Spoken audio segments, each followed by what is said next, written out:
Oh, what fun it is to ride in a one-horse open sleigh. Hey, jingle bells, jingle bells. That just reminds me of Arnold when he's in Jingle All the Way and he's like, I've got to get myself a Turbo Man.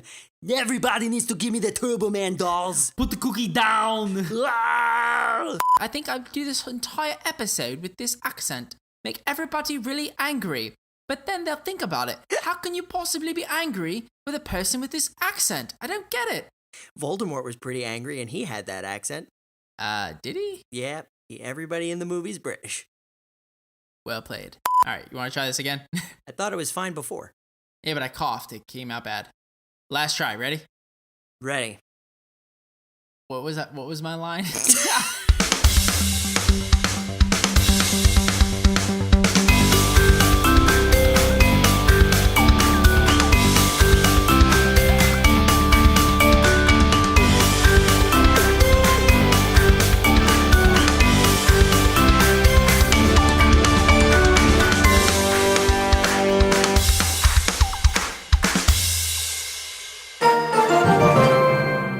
Welcome to Cast Royale, the Clash Royale podcast for casual players. I'm Rob. And I'm Joe. And this week we discuss the new game update, balance changes, and more.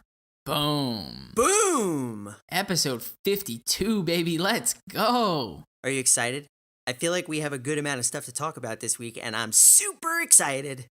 I know, right? I guess it was like super poor timing on the last episode because we released the last episode and then all of a sudden just a monster load of information just wound up coming out. Well, that unfortunately is the nature of a podcast and also not our fault. Double boom.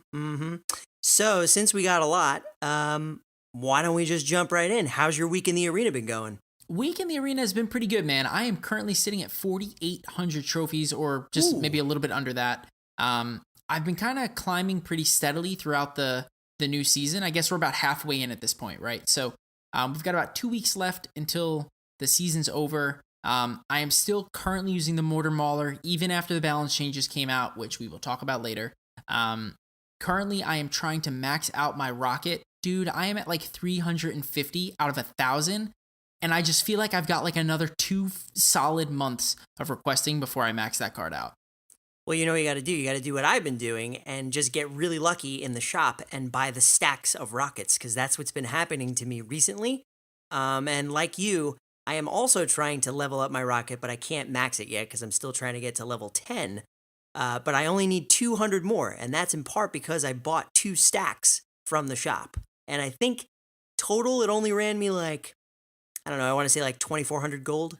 Yeah, no, that's pretty good. I mean, I love the new shop, so if I ever do get the rockets in the shop, I will totally buy them. They are well worth it. As long as it's over more than 10, I'll try and buy them. Because you get better value than the old shop.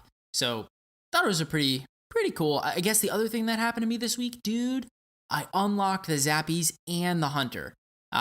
We'll get to the challenge in a little bit, but I wound up unlocking the Hunter, not from the challenge, but from a chest. So that was pretty cool. Well, I'm a little jealous because I only unlocked the Zappies. But when I unlocked them, guess how many I got? Well, since you say this, I want to just say like 1 Zappies. A single Zappies. That's exactly how many I got. And then after I unlocked it, I went through, I don't know, maybe 15 chests, I want to say, and that's probably a little generous in the estimate. 15 chests. I didn't get a single one after that. Maybe the game's trying to tell you something, dude. I think there's something going on with their algorithm where they don't give you as many cards when they're brand new. A lot of people were saying that in the clan. And I know it's conspiracy, but you never know. Like they just give you enough to open it like once, but then after that it's just truly random as opposed to just like them pumping out the cards. I don't know if, and I don't really think that it's on purpose. I honestly think, because usually the biggest thing with this game is that when a new card comes out and you unlock it, you get a lot of them so you could upgrade them, not to max, obviously, but to get a good upgrade on them. A lot of people were suggesting that maybe something's broken. Yeah, I'm not sure. I do agree. I think, previously when cards came out, it was pretty easy. I think, we all kind of experienced this like new card dump into the game where we could all kind of get to tourney caps pretty quickly. Like you said, not max it out, but just get it to a point where it's usable in challenges, right? Because Right. it's kind of pointless to have the card if you can't even use it in challenges, let alone use it in the ladder. So no, I'm totally with you. But I guess for both of us, it sounds like we've had a pretty good week in the arena. Did you mention how many trophies you've gotten so far? No, I'm actually at around 4,600, and I've been pretty steady at that number, anywhere between 45 and 4,600. Boom. Mm-hmm. So, couple of things happened aside from the big update and balance change news. We had a couple of news items, including the special boosts. Man, they're back. Dude, I loved these special boosts. I think we talked about them the last time. So they came out once. I forget when they came out. During some random gold rush. Right. So there was a gold rush, and then these came out with it, and then we got all these like really cool boosters. And then the gold rush came out again, but there were no boosters, right? And we were like, well, why would they not be linked? This is so cool. We felt like we were missing something. This time around, we got the special boosts. We also, maybe like a day or so earlier, got the gold rush. So I'm a huge fan of this. And to boot, out of the 3, they gave us 1 boost for free, which lasts, oh, by the way, over 6 days. Maybe it's like 7 days, I forget. But it's amazing. Every time that you win a ladder game, you get extra gold up to a certain amount per day. Pretty awesome. Yeah, I mean, and I'm still not really a fan of the 300 gem cost. I mean, but to be fair, if they're going to do stuff like this, where they like let us try what they are before we buy them, like just randomly give some away, I think that that's a really cool strategy. And you know what? I'm never going to complain about things that are handed to me for free. Yeah, no, I agree. And like you said, if you can get it for free to try it, then you're more likely to get it if you felt it gave you good value, right? So like, just like any challenge, if they give you the first entry free, you're more likely to try it again because you've tried it once, maybe you kind of get the ropes of it, you learn the ins and outs, and then you go for it, right? Like you get to see if this boost actually benefits you, or maybe you don't get any good value out of it, and so you say, you know what, I'll take a seat this week. It's not my time. Right.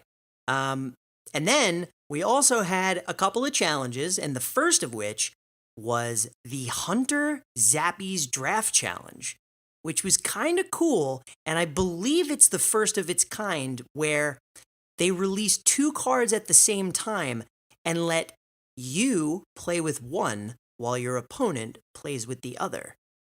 What did you think of this? So I thought that this challenge was awesome. I love the fact, 1, that it was draft, 2, that you got both at the same time. Either you picked the Hunters or the Zappies, or your opponent got the option and they picked one or the other, right? Right. I thought this was really cool. Like about halfway through the challenge, you get to unlock the Zappies, maybe like 10 or so of them. And if you won the challenge and got all the wins before you got knocked out with 3 losses, you got to unlock the Hunter. So, I thought that made sense, right? Having the rare come before the epic. And I also thought it made sense that the one-time rewards throughout the challenge were kind of spotted with gold, right? So it was like gold, rare, gold, epic, right? So it's kind of like you're winning something throughout. It's not just like, if you don't make 5 wins or 6 wins, whatever it was to get the Zappies, you still got something. Yeah, no, I agree. I definitely think that over the last couple of months, they've gotten a lot better and way more generous with the rewards that are available within challenges. But when you played this challenge, if you got the choice between the Zappies and the Hunter, what did you find yourself gravitating more towards? Hunter, 100%, literally every single time. Really? To the point where I was actually upset if I got the Zappies in my deck from my opponent. Like if my opponent gave me the Hunter, I was like, dude, you just made a big mistake. Ooh, I don't know. I feel like there's a good amount of people that would argue with you on that point, and I will not argue with you, but I will tell you that I didn't follow your trend. I went for the Zappies every time. Okay. Well, I mean, people can definitely pick the opposite side of the spectrum here. I mean, full disclosure, I did not get the Hunter from this challenge. I unlocked him not from the challenge. I didn't get full wins from this challenge, so it wasn't like my strategy was be all end all, so to speak. But right.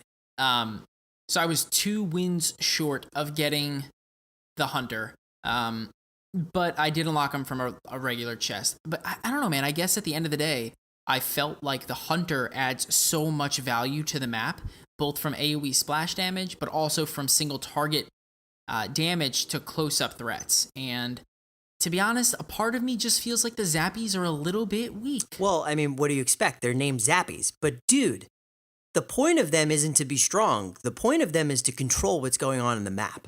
And that's why I picked it. When you look at those three little, I mean, in essence, they're kind of like mini Sparkies, except I think better, because you get three of them.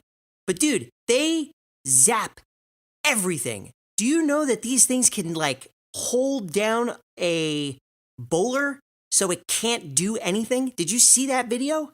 Right, but I did see it and it works out really well. But you can only stun things permanently with the Zappies if the Zappies start attacking that unit at different times.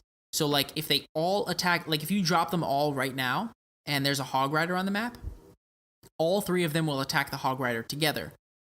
So the stun effect isn't stacked. It's just all at once. And then No, right, I get it. So like they have to start attacking at different times. And I feel like, you want to know what my biggest issue with this card is? I'll lay the hammer down on this card right now. Are you ready? I'm ready, but you better be ready to be zapped.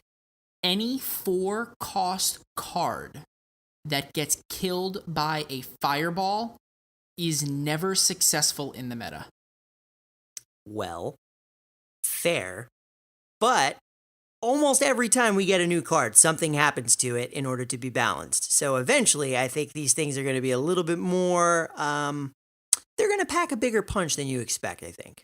So I agree with you. I think that they're going to get buffed, but my problem is that there has never been a successful 4-cost card in the arena if it dies to a 4-cost fireball.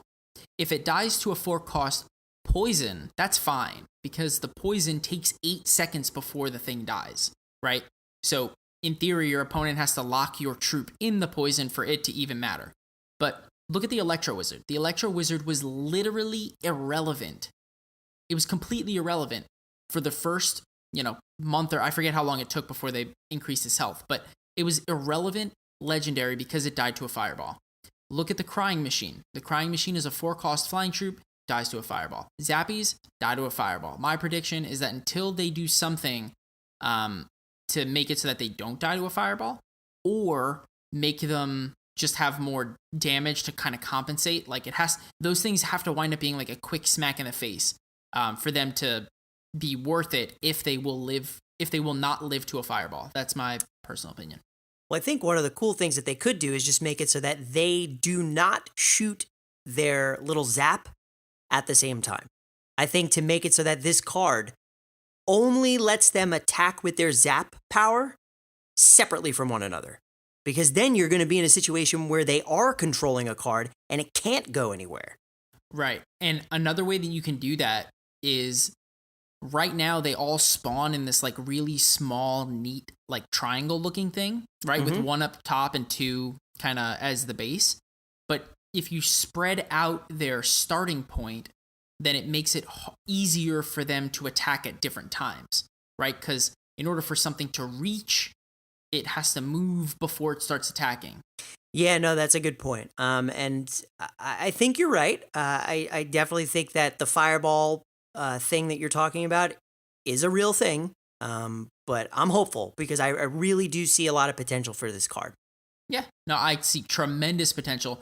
And to be fair, I see potential that is scary for this card. Like, this card has the potential to be very overpowered very quickly. And so I think it's kind of like the Inferno Dragon. It has to be tamed. It has to be slowly increased in value. Otherwise, it'll overtake the meta in a way that's control-oriented and not attack-oriented. So it's just different. Well, I'm excited for that. Boom. Boom. And we got one more challenge, the Triple Elixir Challenge. So this one is insane. This is literally triple elixir the entire time. And it threw me off the first time I played it because I thought that it was I don't know why. I guess I was just being silly. I just assumed that as soon as you took the first tower down, the game was over, but that's not what was happening. Dude, let me tell you something. This mode is so stressful. So stressful. You literally have to just keep piling buildings and troops and spells on top of your opponent until they literally just can't hold their ground anymore. And I just feel like, to be fair, the deck that I was using was just the mortar deck, which is, not really the best deck to be using, I don't think. But let me tell you, I did get a handful of wins in this challenge. But it's too much. To keep the amount of mortars that I had at any one given match was insane. So, I don't know. Like, do you like the challenge or do you not like the challenge? You're giving me mixed signals. I think not really. I think if I played with a better deck, it probably would have been more enjoyable for me. But also, I don't know, man. It's not really a mode where you can like take one tower down and defend. You have to like really go. I feel like most of the time you're going for 3 crowns. Right. It's like, in this instance, the best defense is a good offense. It's like a brutal offense. Yeah, it's like the opposite. I agree with you. I think this is a little bit stressful. I think, if you're slow reacting with cards, you're really wasting a lot of elixir. I fared pretty well in this challenge. I got a really cool deck from someone that we follow on Twitter. His name is Trainer Paradox, and he got 9 wins and 0 losses with the deck. And I gave it a try. It was a Tornado Boulder Executioner graveyard deck. So it was super control oriented, but it had that like graveyard kind of surprise element to it, right? Yeah, you got to show me how to play this deck because this challenge is still going on as we record, so I need to win. Right, I will share some replays with you so that you can give it a go. And I'm much more willing to pay the 50 gems to redo this challenge than the 100 gems for the Hunter Zappy challenge. I totally agree with that because this one is not draft. You can make your own decks, and it's just a little bit better if you can create a good deck that works. It's just better to pay the 50 gems to bring that into the arena, right? Right. And what's even better is that we created a YouTube video to showcase how the deck works. So we played it in Triple Elixir, showed you how the deck works, good things, bad things, get a few wins, hopefully no losses, and we'll see how it goes. But be sure to check out our YouTube channel so you can see the Triple Elixir deck in action. And next time around, because this challenge was pretty short, right? And by the time this episode releases, it will have passed. But check it out, and the next time the Triple Elixir challenge happens, you can give it a go, and hopefully it works for you. Bada bada, boom. All right, so we also got this pretty big update that happened. And we're not going to go through every single thing in huge amounts of detail just because we're kind of late to the party on this one. Sorry. But we do want to give our opinions on some of this stuff because a lot of this stuff is pretty cool. And also, we kind of had to find most of this stuff on our own. Right, and that's because Supercell did not give us any sneak peeks this time around. Or they did, but it was like super subtle sneak peeks. It was very, very vague. So let's dive right in. Yeah, so we got a new arena. Electro Valley. Dude. 3,400 trophies, man. This thing looks cool. Looks really cool. You want to know two things that I love about this? Well, 3 things. 3 things I absolutely love about this arena. 1, at each corner of the map, there is like a little like Tesla zap kind of tower going off. Mm-hmm. That's number 1. Number 2, the arena floor, once, I think it's overtime or maybe in the last minute of the game, I forget which one, it lights up this really cool like lightning floor, and then it's lit up until the game is over. So it's super awesome effect on the map. Cool. And the 3rd thing, I don't know if you noticed this, a hidden Brawl Stars logo chilling in the right-hand corner of the map. How awesome is that? Oh, I did see that. And it's pretty cool that it's just like the badge, like it's a sheriff's badge. It's really awesome. Yeah, it's like subtle, but like, yo, what's up? Yeah, exactly. But I agree with your points numbers 2 and 3, but let me tell you something, and I know that there are a handful of people that will agree with me on this. I do not like the little Tesla things in the corners of the map. Really? Do not. And you know what? Personally, if they're going to keep them, cool. They need to be a lot smaller. Why? Do they distract you? A, they're distracting, and B, they are in the way when you're trying to put stuff down in the corners of the map. Are you sure about that? 100%.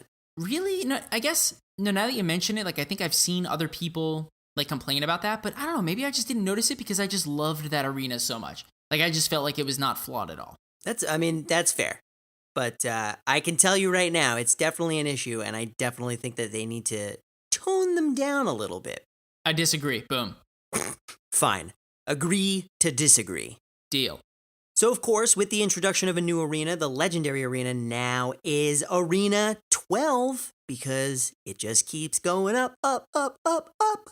That's right, which is an indirect buff to the arena, I guess, right? Because now, like, chests, gold victories, and all that fun stuff actually gets increased because they're not going to keep it the same and then kind of reduce everything below it. So it kind of gets bumped up a little bit, which is pretty neat to see. I will take it. Again, me and free go hand in hand. Boom. And obviously we got the new cards, and they were available to be unlocked as soon as the update hit.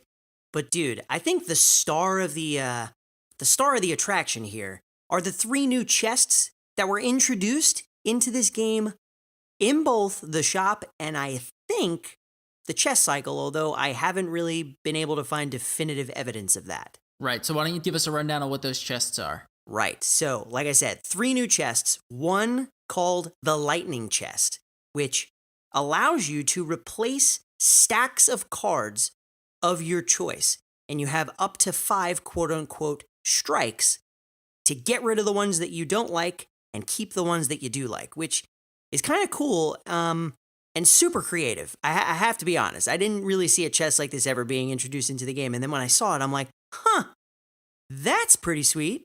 Yeah, no, I agree. I think this was like a super clever way of kind of spicing up the chest life a little bit, right? Like, you know, what would be cooler than to kind of nix cards that you don't want up to a certain amount and, you know, ultimately kind of, it's like swapping out. It's like a mulligan for chests. How many times do you get cards that you just don't want, you're not interested in, maybe they're just bad in the current meta, etc. And you just want to switch them out for something else. Try my luck, you know, with a new draw, so to speak. Right, and this chest only costs 250 gems, which is pretty good. Yeah, so I guess across the board, we saw them reduce the cost of chests from the shop, and I think that people get so much more value out of them. Agreed. And the next chest is called the Fortune Chest. And this chest is a lot different than any other chest that we've ever seen before. So it allows you to get a glimpse of the future, so to speak, and see what your chest might contain. Now, what's cool about this is at the top of the shop, every single day, there is a daily fortune, and it shows you what 4 stacks of cards are going to be available or possibly available in your fortune chest. So the trick with this is it will contain at least one of the 4 shown stacks, but also, there is a chance to get 1 legendary, a 1 in 10 chance. Yeah, no, I think that's really cool, right? I forget what the quote-unquote magical chests were in terms of percentages for the legendary, but I feel like it was less than 10%. And the fact that I feel like I have mixed feelings about this chest, right? Because like the fortune chest is cool because you see like, oh, there's hunters and rockets that can potentially give me, like I can get today. And that may entice me to get the chest. But then like if I get something like a bomb tower, I'll be pretty upset. Like, you know what I mean? I just feel like it's very enticing, but then if it doesn't give you the one of the 4, or even, you know, if you like 75% of the choices and it gives you the other one, well, you know, it's kind of a letdown. Yeah, this is probably one of the only chests that I don't really find too much value in personally. For other people, it's probably fine, but like to get a glimpse, I feel like they're putting too much value in the glimpse portion of it and charging for the glimpse of the fortune chest. And I just don't know, man. I don't know if 750 is enough for me to jump in and actually buy one. Yeah, and I get that. Maybe 400. Yeah, but then again, there's a 1 in 10 chance to get a legendary, right? So it's enticing in multiple ways. So, and I get that, but it's just I don't have the 750 gems to spend on it, so I won't do it. You know, if I was rolling in gems here, I'd have no problem giving it a shot and seeing what happens. But, you know, I will probably very rarely actually buy this one. Fair. And then the last chest, actually, I'm going to say the last 2 chests because this one's a little strange because we haven't seen one of them yet. Right now, we currently have the Legendary King's Chest, which has a huge focus on legendary cards. It costs 2,500 gems, but it essentially acts like a draft chest. So you get to choose your legendary, but it's guaranteed, which is pretty awesome. And I'm assuming, based on the name, the second version of this chest, which is just called a King's Chest, so no legendary King's Chest, there's no legendary in it, and it has a huge focus on epic cards.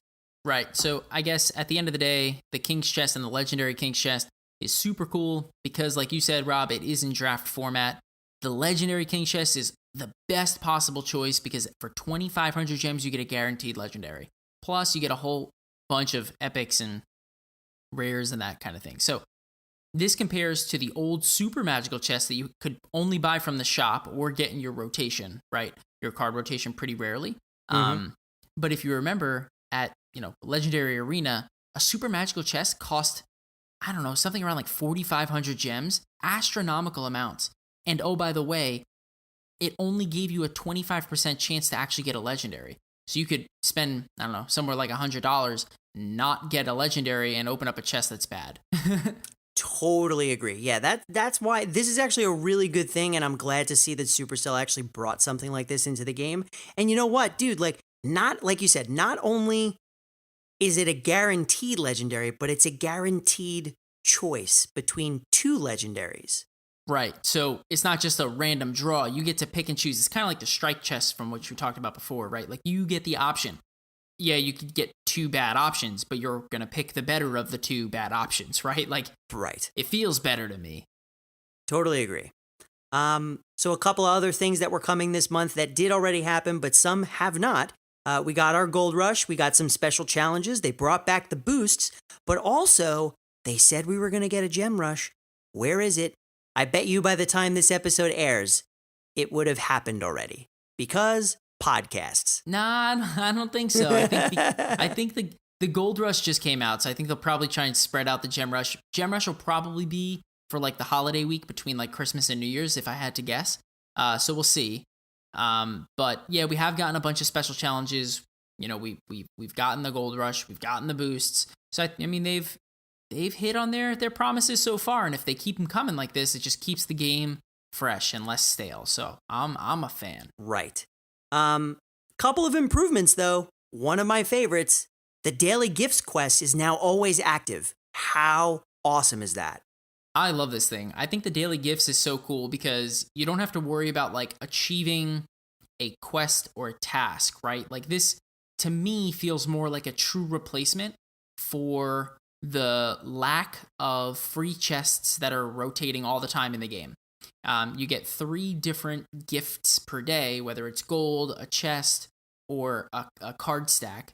And it really allows you to kind of go in throughout the day every 4 hours and just pick something up. And in theory, it's just the same time as a free chest would have been, right? Because like a free chest would have come in rotation every 4 hours. And the daily chests or the daily gifts come every 4 hours as well, but it's not just subject to a chest. It could be a chest, a gift like coins or a stack of a specific card. So I think it's fresh and it's cool and it's a good replacement. Right. And I also love the little detail which did not go unnoticed by myself.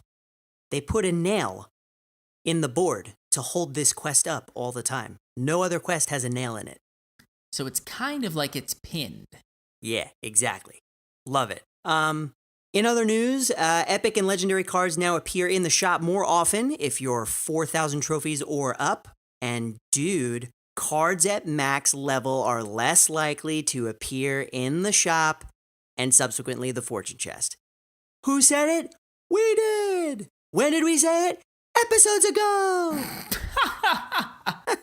Dude, this is an awesome one as well, right? Like these small improvements that really add value to the game, right? Like, I mean, seriously, like if you have a maxed card, why do I want it to appear in the shop? It's like a wasted space and I could be using my gold to purchase other cards that I actually need. Yep. So glad to see they fixed that. And also, beautiful support for the beloved iPhone X, Samsung Galaxy S8, and the Note 8.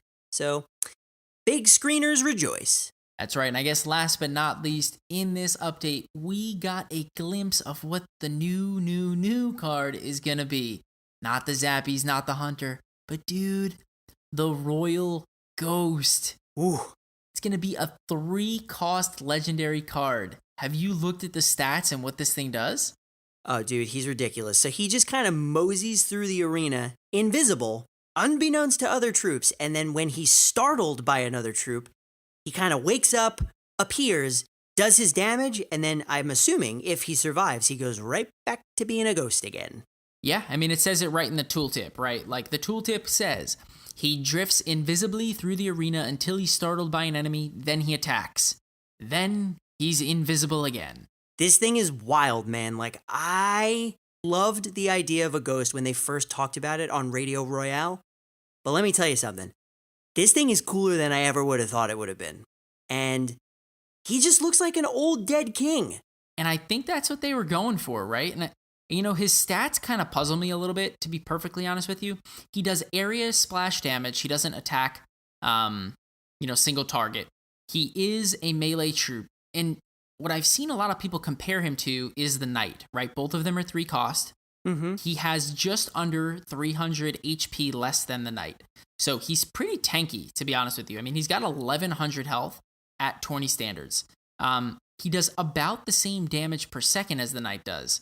So I guess at the end of the day, this card is a 3-cost legendary that's invisible, but is also very tanky.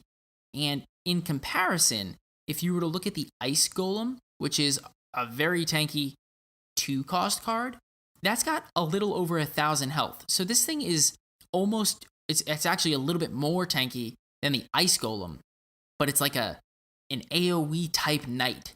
I think this card is going to be crazy good in the meta. I guess my question is, if nothing is attacking this troop, like nothing startles this troop, can you not like fireball it or use a rocket on it to kill it while it's going by a tower? I'm assuming not, but my other question would be, I'll one-up you. Are you ready? Oh, I'm ready. What startles it? Oh, it's got to be buildings or troops, right? But how?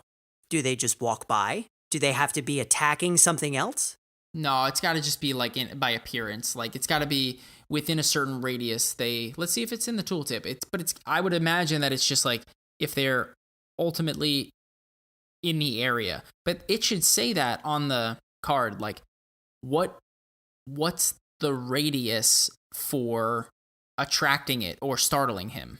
You're asking too much. You're a casual player, Joe. This game is never going to give you what you want. Like they tell you how far a bandit dashes, right? So like why would they not tell you how close something needs to be by the thing to make it not invisible anymore? I think that's important. Yeah, well, who knows? I guess time will tell. We'll need to really see it in action. Agreed. Hey, Joe. Hey, Rob. Guess what time it is? Oh, I know what time it is. It's time for Boom It or Move It! Nailed it! And this week we are doing a special Boom It or Move It because we talked about whether we were going to go over the balance changes, and we didn't really want to put everybody through it because we've had a lot of time to kind of experience it. So really what we're going to do is Boom It or Move It on each balance change. And we'll talk about it from the perspective of how we like it after the fact to see if it actually had the impact that we wanted it to when it first came out. All right, and since there are a lot of them, we're going to go through these very rapid fire. You ready? Oh, I'm ready. All right, number 1, Hog Rider. Hit speed to 1.6 seconds from 1.5 seconds, plus the first attack comes 0.1 second slower. Boom it or move it. This one for me is a total boom. While I love the Hog Rider, he is my boy. Everyone was using him. He was a little bit too much value for the 4 cost. I like that he attacks slower overall, and I like that he attacks slower on the initial attack. So this one for me was a huge boom. Nice. All right, you ready for the next one? Ready. All right, the Knight. Hit speed was reduced from 1.1 seconds to 1.2 seconds. Boom it or move it. Ooh, I think I'm gonna let my bias take over here, and I'm going to move it because I use this card all the time, and any any nerf to this card makes me shudder a little bit. And I don't know, man. I don't necessarily know if it makes a huge impact in the arena right now, but I do really like the way that the knight hit before, and I don't know, man. I just don't want my knight to go downhill. Yeah, no, I get it, but I think you need to do these from the without the bias. I'm gonna boom this one. I think the knight for 3 costs was way too tanky and did a lot of damage, so this one to me made a lot of sense. Well, again, agree to disagree. Deal. Are you ready? Ready. Number 3, the Prince. His hit points were increased by 5%, and his hit speed increased from 1.5 seconds to 1.4 seconds, so he hits faster. Boom it or move it. I boom this one. Boom, boom, boom. Dude, the Prince is like that iconic, like, figure of Clash Royale, and I think for the longest time, he has not been used. If you go back to, like, vanilla Clash Royale, he was always used, like P.E.K.K.A. Double Prince. And I think this increase in health and increase in attack speed will really allow him to become more viable in beatdown style decks. And oh, by the way, we've actually seen this card come out with the P.E.K.K.A. Double Prince, so, I mean, it's seemingly having some pretty good impact on the meta as we speak. Agreed. I actually see this guy a lot, and I think that this was a good thing for this card to get, so boom. All right, next up, damage spells, like the Fireball, Lightning, Zap, Log, Poison, Rocket, Arrows. All of them had their damage to the Crown Towers reduced from 40% to 35%. Boom it or move it. Totally going to boom this one, because I just feel like even though this affects huge spells like the Rocket and the Lightning, I just feel like people were really trying to spell cycle a lot, and you would see many games where people would just cycle through and take down someone's King Tower, and that would just end the game, and I don't think that's fair. So, totally boom it. Yep, nope, I would agree. I think that this ultimately allows more skill to be played in the match with troops and buildings, and use spells as a support, as opposed to a win condition, you know, that is just super reliable and almost impossible to defend against. Number 5, Ice Golem. Death damage, slow effect, duration to 1 second from 2 seconds. Boom it or move it. So I'm gonna boom this one. I think that the Ice Golem for 2 cost had way too much value. I think the 2 second slow just didn't make sense as too much control. I think 1 second is more of just like a little enhanced to a card, right? It's just like a little perk to it, but it's not, you know, a point of emphasis for the card. The slow duration should be less, and this makes sense to me. Totally agree. All right, next one. The Skeleton Barrel. They added death damage. Boom it or move it. It's gonna be a quick one. You ready? Ready. Totally boom it, because this card was a little underpowered, and I think that adding a death damage makes sense and makes it a little bit more viable in the meta. I agree. And oh, by the way, this death damage kills equivalently leveled bats when they get spawned. So your opponent can't just use 2 cost bats and be okay with that. They have to use a little bit more to kill the actual skeletons. Yep. And the next one, the Giant Skeleton gets a hit point increase of 5%. Boom it or move it. I'm gonna boom this one just because I don't see why I would move it, right? Like, I don't have strong feelings about this one, so for me, I think the only thing that the only purpose of a Giant Skeleton is to get it to the tower. So the death damage is really what makes this card worth it. So having more hit points allows you to facilitate it getting to the tower a little bit better. And this just makes sense to me. Like, I can't think of why it doesn't make sense, so I'll just boom it. Yeah, I'd have to agree with that. Totally for it. Doesn't really affect me either, so. Number 8. All right, so number 8, the Guards. Damage was increased by 5%, hit points were increased by 5%, and their hit speed was increased from 1.2 seconds to 1.1 seconds, so they now attack faster. Boom it or move it. Totally also going to boom this one. I think that these cards were clearly underpowered and weren't really viable in the arena, and I just feel like you never really saw people play the Guards, man. They were such a good card. Where are my Guards at? Like, they were such a good card, and then they just kind of like, poof, gone. guards, man. They need to be in this game, and now I think that they have a fighting chance. I agree. Number 9, the goblins. And this affects any card that contains a goblin. Got their damage decreased by 6%. Boom it or move it. I'm booming this one, dude. I think the goblins just had tremendous value. I think the goblin gang, the goblin barrel, I think we call it the loblin, but any log bait sort of deck was just, it's too powerful. This change at, reducing by 6% doesn't necessarily make those decks unusable. It just makes them more manageable. And if you combine this balance change along with the spell balance change, the Loblins used the rocket. And so if both of those got nerfed, it makes defending against these decks so much better. Just because you can last a little bit longer and not everything's so overpowering. True, and I also, correct me if I'm wrong, but I also think that this is the first time that we had a nerf or any kind of change to a type of troop. This affects all goblins, not just a particular card. Yeah, no, I think you're right. I don't know if we've ever seen that before. Yep. All right, last one. The Elixir Collector, or as I like to call it, the Elixir Pump, had its hit points reduced by 13%. Boom it or move it. I'm also going to boom this one. And I'm sorry for all you Elixir Pump players, but I just think this card is already ridiculous. It gives you such an advantage no matter what deck you're playing in. I think that this card had too many hit points, and it needs to be able to be taken out a lot quicker. And this achieves that, so double boom. Double boom, I agree. I think that this change allows the Fireball and the Poison, when used on the Elixir Pumps, to get equal value now, right? Like, if you use a pump and I use a Fireball, now we have equal Elixir at the end of the day. Whereas previously, using those cards made me lose one Elixir. So, I think ultimately it's a great change for the game. De-emphasizes beatdown style decks, which was literally everywhere, and focuses elsewhere. Boom. Another successful boom it or move it. Are you ready for a meta check? Meta check.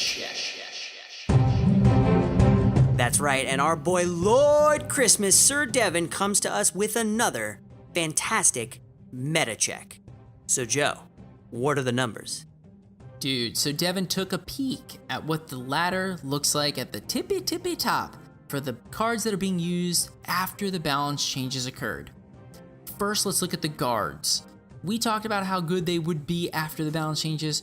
Well, dude, after the balance changes, they are currently being used at around 48% at the top of the ladder. Woof. The goblins, which are the counterpart to those cards that we said they replaced, actually saw an 80% decrease in use rates over the last 3 weeks. What? That's crazy. So in short, the pros are taking tremendous advantage of the value that these guards have to use for both offensive and defensive purposes. Told you. With changes in damages to spells, we've seen cards change slightly with how they're being used. So for example, we used to see the rocket being the number one spell used by the top of the ladder.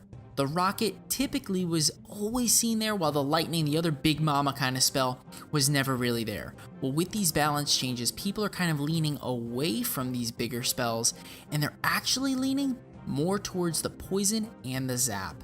Recurring damage for quick cycling spells. So, hey, you can't get the 1 or 2 big spells on the tower? Well, that's fine. Instead, just get the smaller spells on 5 or 6 times throughout the course of the match and actually achieve more damage throughout the course of the match. Right, and probably be a little bit more precise with your placement of that small spell. Much less room for error. So what else do we got? Next up is the Hog Rider, or as I should say, Hog Rider! After the balance changes came out, we saw a huge decrease in use rates for this card. But after the balance changes were taken into effect and people started playing with the card, they must have realized that the Hog Rider is still very valuable to have in your deck. So this card actually sees the same percentage use rates at the top of the ladder as it did before the balance changes. You know why? Because he's still super strong and still extremely tanky. All because of that pig. I totally agree. And last up, the Knight. Our boy, the Knight. Use rates have dropped dramatically. Womp womp. After establishing itself as one of the most consistently used defensive cards in the game, use rates have dropped about 10% in the last 3 weeks. This may be another direct impact of the guards being used more often, since they are both 3 cost and they are used for defense as well. So our boy, the Knight, is not seeing good value right now. Not good, man. Not good. I told you. I knew it. I felt it. I seen it. I synced it. But hey, dude, that's the meta check. Our boy Lloyd Christmas. Devin, thanks so much for giving us the numbers. It seems like the balance changes are hitting the meta the way we thought they would. But we didn't cover everything, so we will include the numbers in the show notes, so be sure to take a look and let us know if you have any questions. Bada bada, boom. Boom. Well, we got some chests to open. Yeah, we do. This one's gonna be big. This one is gonna be big, although I had a feeling that we were gonna have a hard time topping the last episode because, as everybody well knows now, we had to shut the podcast down. So, how could we top it, Joe? How? I'll tell you. With a lot of chests. Lots and lots of big dogs. Right. So what do you have? I have a clan, a crown, and 1 big dog. All right. I, sir, have a clan, a crown, and 4 big dogs. How does that even happen? I'm not entirely sure, but I can promise you that it's gonna be huge. All right, man, let's just dive right in and see what happens. Well, before we start, I will tell you that if we do open up 2 legendaries again on the show is not going to end. That was a one-time and done type of thing, but hopefully we can do it again. That would be fun, right? That's right.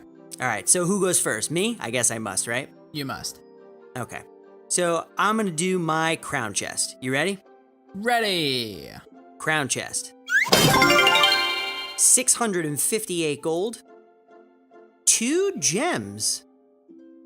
9 skeleton barrels. Okay. 18 minions. 52 bombers. Oh. Womp, womp, womp. Oh, come on. And 9 crying machines immediately became a frown chest. Frown chest, real quick. Wow. All right, whatever. You're up. All right, crown chest. Here we go. 699 gold. Uh-oh. Good start. 2 gems. Also good start. 35 knights. Nice. 43 goblins. Uh-oh. 9 battle rams. All right. And 1 lightning. Nice. That wasn't too bad, actually. That was like a normal crown chest, I think. Right in the middle of the road. We'll take it. Mediocre at its best.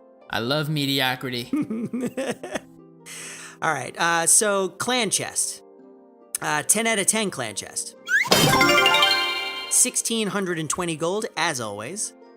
43 E-barbs. Ouch. Yeah.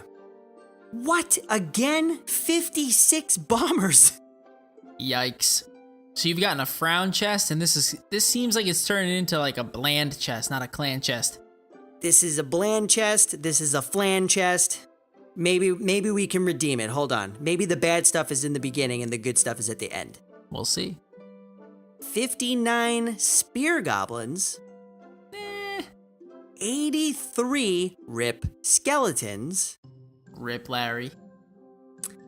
Oh, nope. I spoke way too soon. 12 bomb towers.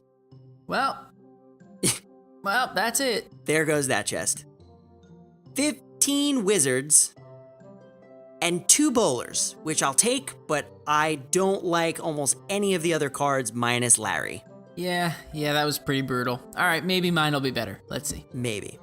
1,620 gold. 2 goblin huts. 15 ice spirits. Nice. Mortar Mauler. Mortar Mauler, baby, let's go. 3 barbarian huts. No. Nope. 37 goblin gang. So they're giving you all the goblin cards that got nerfed. Right. I don't like that. 22 giants. 188 cannons. Ooh. I don't know how I feel about this one. 3 mirrors. Dead silence. I don't know how I feel about it either. Yeah. This was like another mediocre chest for me. Joe, you're like a middle of the road kind of guy tonight. Well. Mm-hmm. That's right. That's right. So my first big dog out of 4. Are you ready? Oh, I'm ready. Giant chest. Dang, that's your first one? That's my first one. Oh, gosh. Uh-huh. 924 gold. 34 minions. 15 ice golems. Again, giving us stuff that is nerfed. I'm done. I'm done doing chest openings. I can't handle it anymore. I just got 212 bombers. I just got like 350 bombers in 3 chests. That's pretty brutal, dude. Last card. 47 zappies. Well, you actually like that card, so... I do, and I don't get a lot of them ever, so I'll take it. Yeah, so that very quickly kind of came back to a decent giant chest? I mean, every card in here is good except for the bomber. Well, if so facto. It's a good chest. All right, well, you have 3 chests left, so should you just do one more, then I'll do one my big dog? And yeah, I could do that. Let's do that. All right. I have an epic chest. Okay. Hunters better come out of this chest, man. If you don't get hunters out of this chest, it's a failed epic chest. I know, and a failed chest opening. Are you ready? Ready. Immediately unlock the hunter. Hey! Hey! Nice! Boom, dude. Wow. Success. It's so nice looking at epic cards in front of the epic chest. It's so pretty and purple. Yeah, I get it. I love it. Royalty at its best. All right, 3 more cards though. You ready? Ready. 2 baby dragons. Nice. 5 golems. Not bad. Mm-hmm.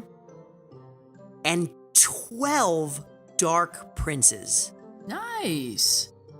Dude, that was a beast epic chest. How many hunters did you get?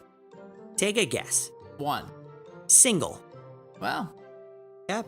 Well, I mean, 1, 2, 5, and 12. That's the order of the numbers. So, I mean, you know what? I'll take it. Now it's unlocked. Better than 0. At least I have it. Agreed. All right, I've got 1 big dog. It is a giant chest. Are you ready? Yes. All right, here we go. 924 gold. 2 musketeers. Hey, 1 hunter. Hey, nice. Let's go. 246 ice spirits mortar mauler, baby. Wow. What level is your card at right now? Huh? What level is your ice spirit at right now? Sorry, I was just, getting blinded and angry by the fact that 59 zappies appeared on my screen. See, that chest would have been perfect for me. Yeah, for you. My ice spirit is level 12 right now, so I'm currently, I guess I'm like trying to max it out, but I'm not like actively requesting it, if that makes sense. He's middle of the roading it. Right. Remember what I said before, Rob. Mediocrity. I'm totally fine with that. Right. Was that it? All right, big guy, don't worry. Yeah. Just don't worry about my chests and, the little, cool stuff that comes out of them. I know you got 2 more big dogs. Why don't you feel free to open them for everyone? I do. And I have a magical chest from my quests. Are you ready? Ready. 1,320 gold. Okay. 2 battle ram. 26 skeleton barrels. I'm getting better at understanding what this card is now that I see it more often. Right. 10 Inferno Towers, good if I want to take on Royal GG. 75 Bats. Nice. 15 Goblin Huts. Is right. 2 Executioners.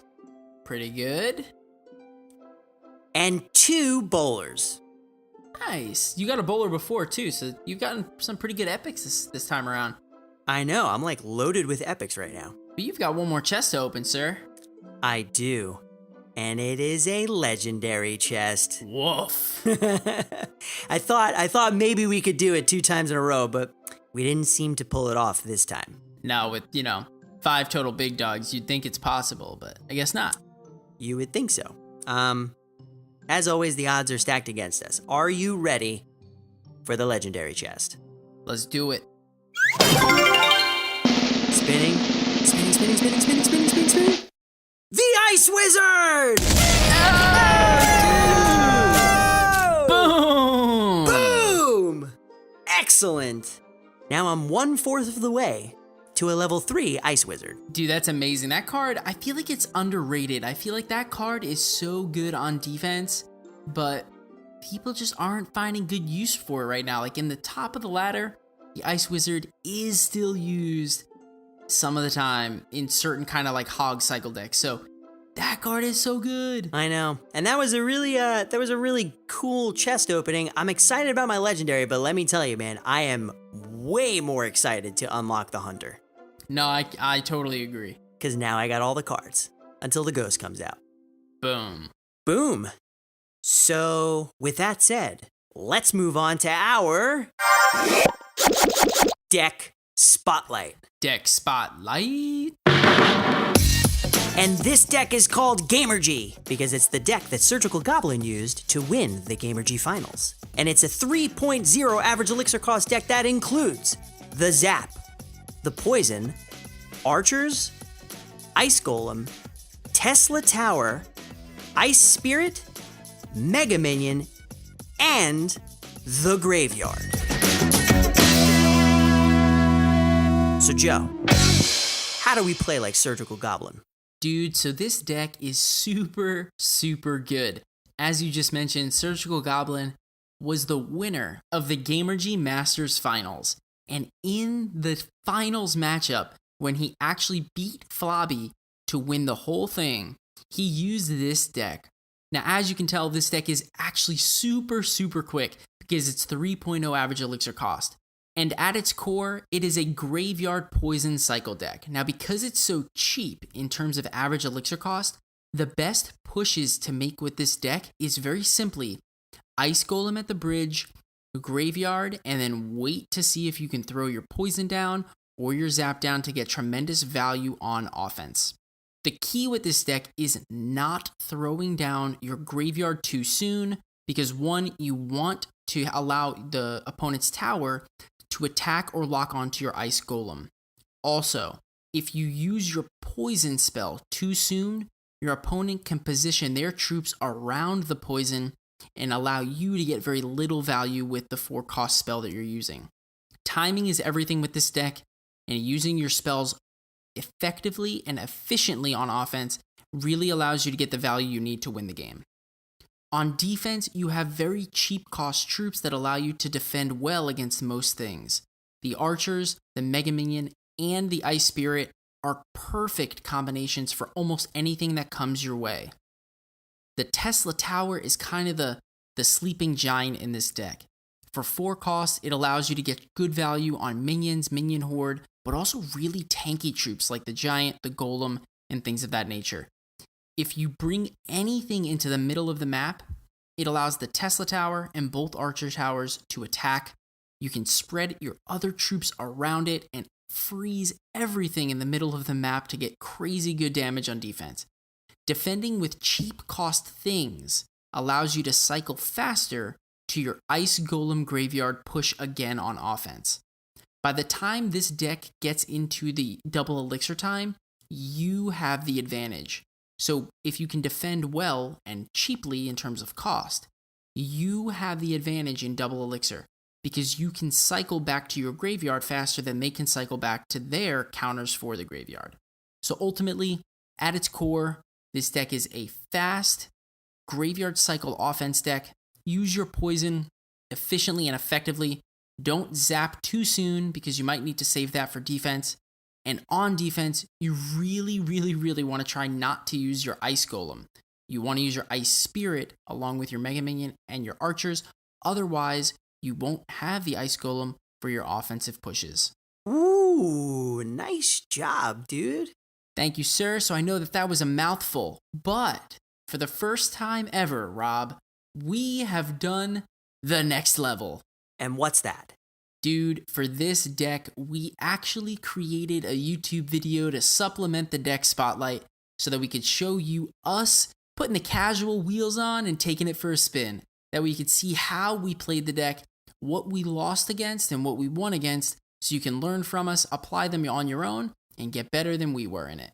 And you can find that video on our YouTube channel, so be sure to go to youtube.com/CastRoyalePodcast, and you can find the deck there. Boom. Boom. All right. Well, we also got a handful of reviews. We got 9 total reviews, and we're going to read out one. And this one comes from Litchi Monster from Australia! Australia!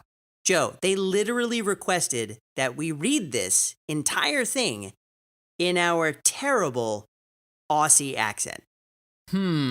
Just so everybody knows I'm not making this up, the end of the review literally says, P.S. If you read this on air, then I expect the whole thing in a terrible Aussie accent, and then we're winked at.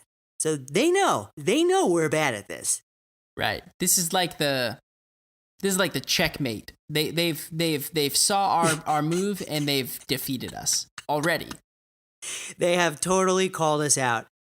So do you want me to do it or do you want to do it? If you think for a second that I'm going to volunteer myself to embarrass literally every word that comes out of my mouth, I will not do it. All right. Well, but here's what I will do. I will encourage you, Robert, to read this review very well, mate. I already know it's going to be bad. I'm not saying the title in an Aussie accent. I'm just going to say it starts with edutainment for the win.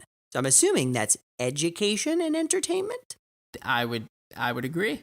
Well, I didn't want to butcher the cool word with my terrible Aussie accent. Here's my prediction. Ready. You're going to start, but by halfway through, you're going to switch to a normal accent. That's my prediction. I mean, that may happen. No, I think what's going to happen is by the time I get to the middle of this thing, it's going to be Scottish. It's going to be English. It's going to be maybe a little Irish. Everything but Aussie. Everything but. So, without further ado, to be honest, I was initially dubious about spending valuable commuting time listening to this, but I'm now a convert. The guys are hilarious, and I've picked up a stack of deck tactics and tips to help me climb the ladder.